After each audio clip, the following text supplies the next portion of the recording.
I went to Comic-Con the first time when I was, I think, 12, and there was a giant ad in a thing called the Comics Buyer's Guide. There was a weekly newspaper.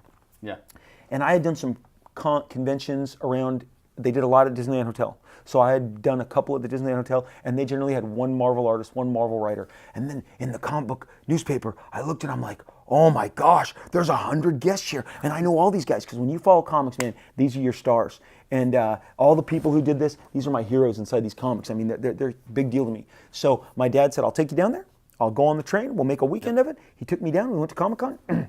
That was in the original convention center, and before it opened in 1991, it opened in the big new one that they have now. That's right on the harbor, and continued to expand. And Matt, I'm telling you, I mean, I have watched firsthand that grow into a behemoth from attending in 1982, 1981 to now being a professional and attending as a pro, and then Hall H. Have you ever been to Hall H? I haven't. Oh, Matt, I'm going to take you to Hall H. I can't We're wait. going to Hall H. I took my son to Hall H, and he's like, Dad, I want to go to Hall H every year. And I'm like, okay, that's a tall order, kid. And even though I'm able to kind of pull it off, I have some friends who can get me in and out. Yeah. I mean, I was there when Robert Downey Jr. came out, and they had done Captain America the first one and Thor the first one that summer, and then they all said goodbye, and then Kevin Feige came back out and said, oh, we have one more thing. And Downey Jr. came out and said,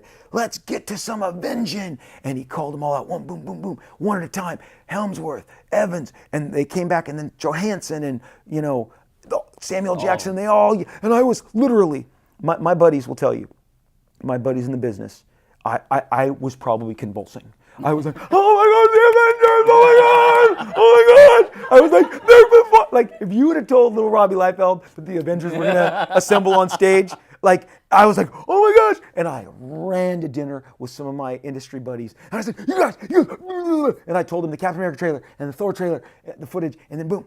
And then I was there when Zack Snyder came out.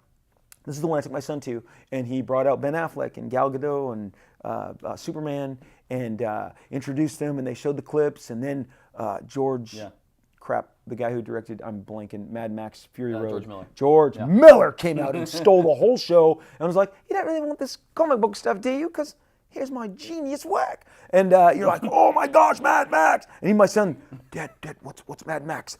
My kids now know not to ask me, because then that means a film festival of that franchise when they get home. Oh, hi, Luke. You're trapped here on the couch with me. Here's all 3 Mad Max movies. What have I done?